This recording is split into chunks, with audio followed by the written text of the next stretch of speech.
All right, guys. So I tried to shoot this video last night when I shot the other ones, but for some reason it didn't take. So we're gonna try this again, and hopefully we'll get it this time. So this is John chapter 8. You'll notice probably in your text that there is a note that says that John 7:53 through 8:11 is not in some of the earlier manuscripts, and that is true.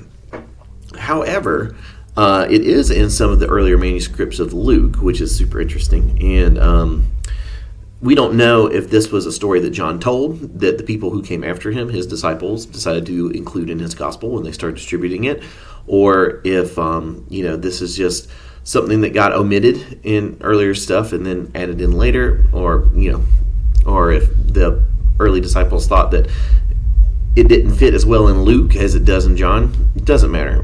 It ended up in our Bible right here, and it's a great story. So, starting in 7:53. Then they all went home, but Jesus went to the Mount of Olives. At dawn, he appeared again in the temple courts, where all the people gathered around him, and he sat down to teach them. The teachers of the law, Sadducees, and the Pharisees brought in a woman caught in adultery. They made her stand before the group and said to Jesus, "Teacher, this woman was caught in the act of adultery. In the law of Moses, it commands us to stone such women. Now what do you say?"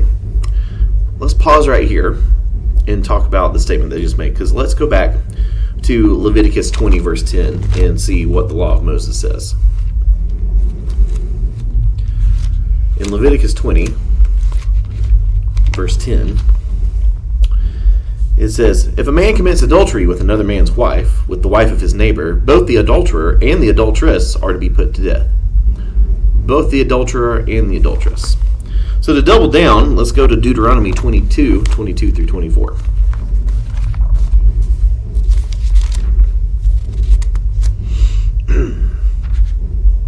"If a man is found sleeping with another man's wife, both the man who slept with her and the woman must die. You must purge the evil from Israel." Oh, well, and we can just read it there. Well, we'll continue to 23. "If a man happens to meet in a town a virgin pledged to be married, and he sleeps with her, you shall take both of them to the gate of that town and stone them to death. The young woman because she was in a town and did not scream for help, and the man because he violated another man's wife. You must purge the evil from among you." So, in Leviticus and in Deuteronomy, it's not one that gets stoned, but two. How many people are here right now? Just the one, just the woman. They were using this question as a trap in order to have a basis for accusing him. So what we have here, guys, is known as an honor contest. Now, we don't live in an honor shame culture as Westerners, but this is going to be like a showdown between the Sadducees and Pharisees and Jesus to try to prove which one has more honor. Okay? So the crowd's gathering. They're going to decide who wins this bout between the religious leaders and the Pharisees and Jesus. But Jesus bent down and started to write on the ground with his finger. Now, why does Jesus do this? Well, it could be as simple as Jesus saying, "Hey, look, I'm not illiterate. I can write," trying to show the scribes, like, "Hey, I can do this." But let's also think, like, when in the text, in the Old Testament, did we see God take his finger and write not in dirt but in stone? Mount Sinai, when he gave the law, right?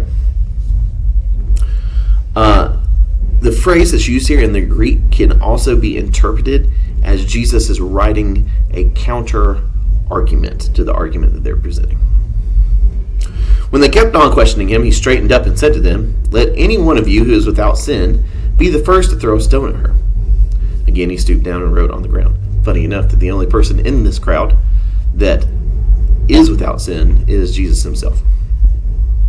At this, those who heard began to go away one at a time, the older ones first, because they're the wiser ones, until only Jesus was left with the woman still standing there. Jesus straightened up and asked her, "Woman, where are they? Has no one condemned you?" "No one, sir," she said. "Then neither do I condemn you," Jesus declared. "Go now and leave your life of sin." So,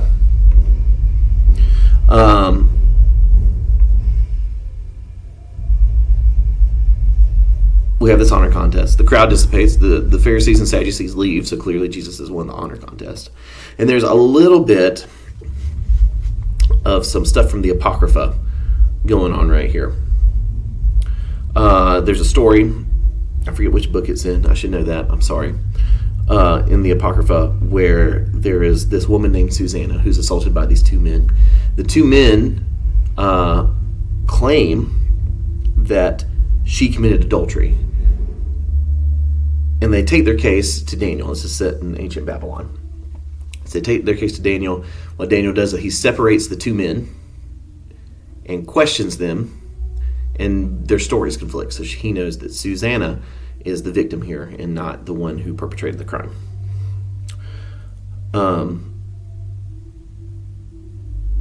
So there's a little bit of that going on, especially since you have the Sadducees and the Pharisees bringing this woman and saying that she is an adulteress, when probably it's kind of heavily hinted that they might have orchestrated this whole ordeal to initiate this honor contest with Jesus.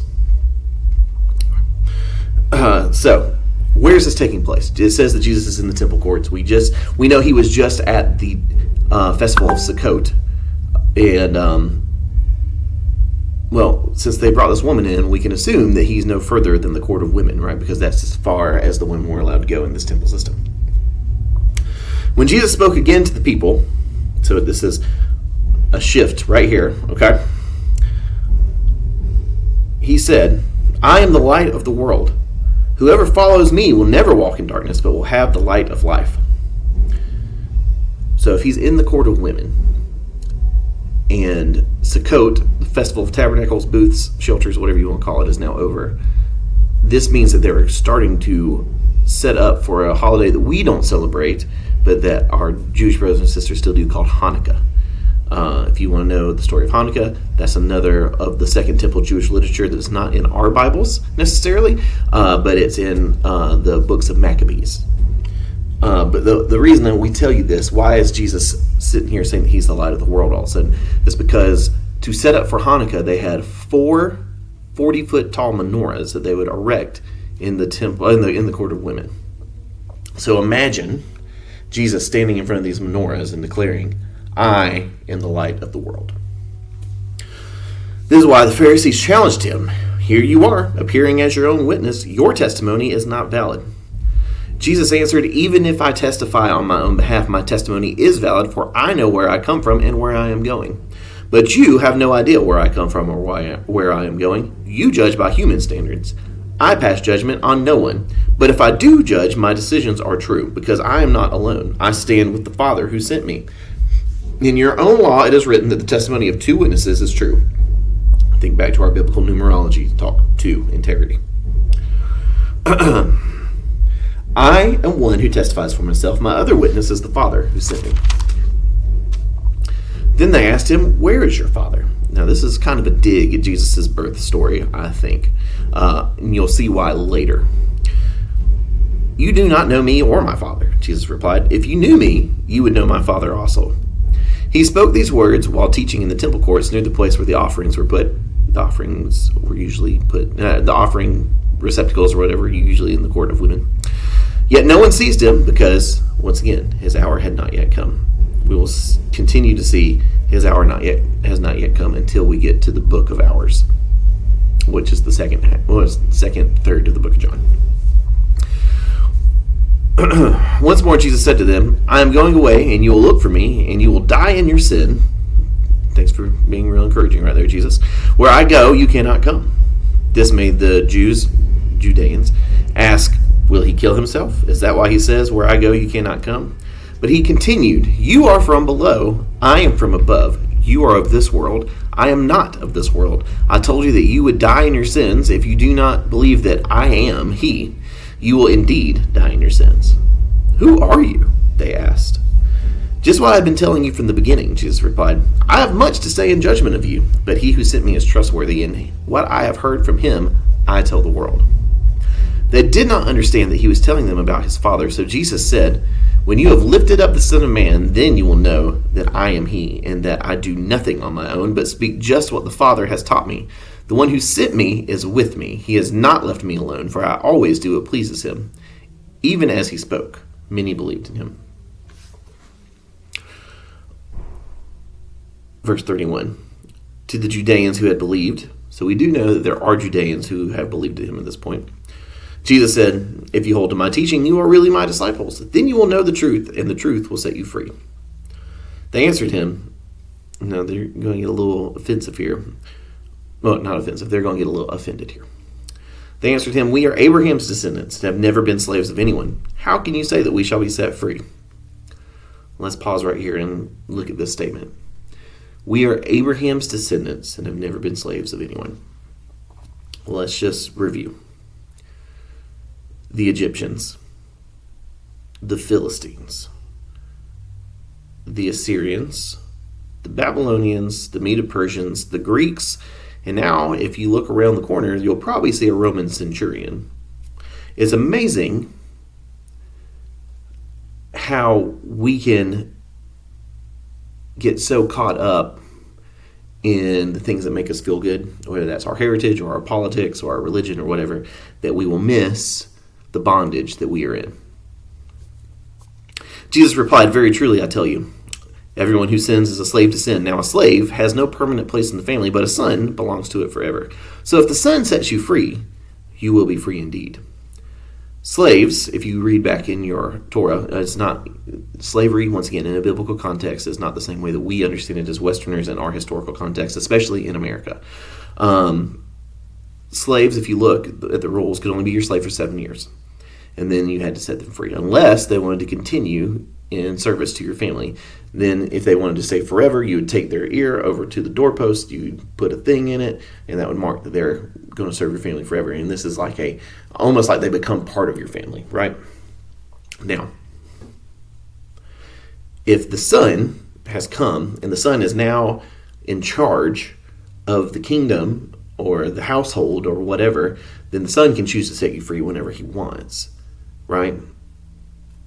Right. The son is here, and there is a new kingdom.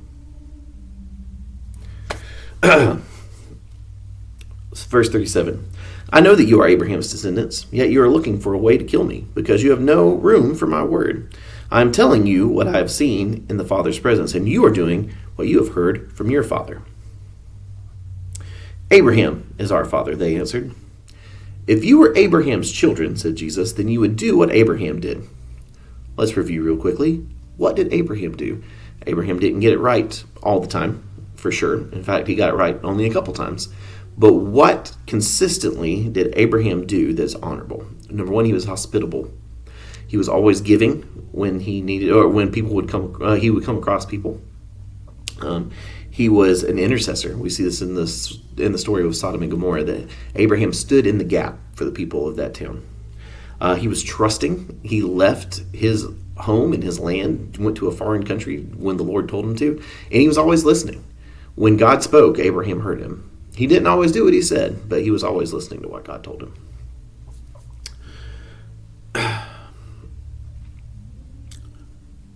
Verse 40. As it is, you are looking for a way to kill me, a man who has told you the truth that I heard from God.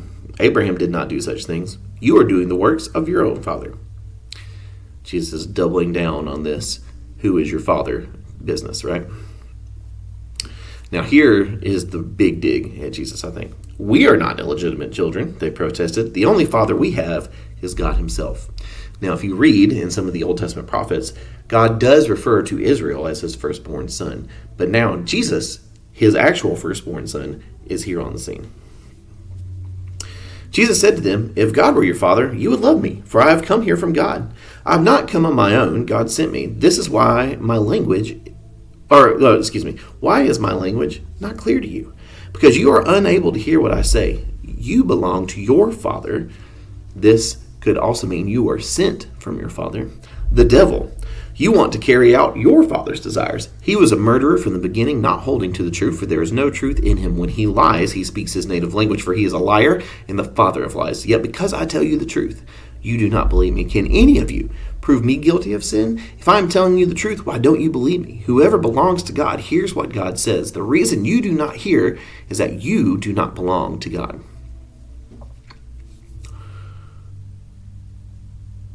Let's just pause here for a second. and ask ourselves what these Judeans are basing their identity in. It seems like they are wrapped up in this, I don't know if it's nationalism, I don't know if it's religiosity, but they are holding on to this thing that they are children of the promise. They are Abraham's descendants, right? We are from Abraham. That's what they keep saying over and over and over again.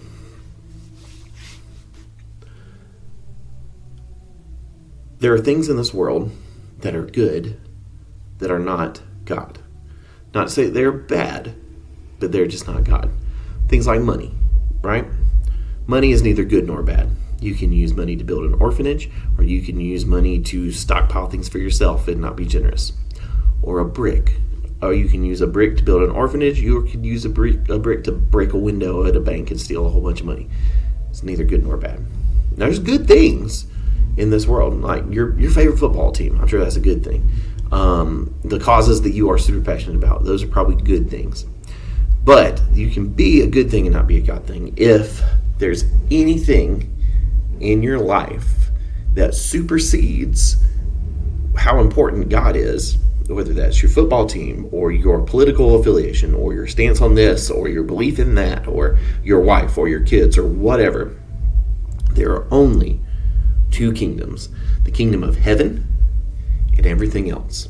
And if the kingdom of heaven is not number one, that means that this other kingdom is number one, right?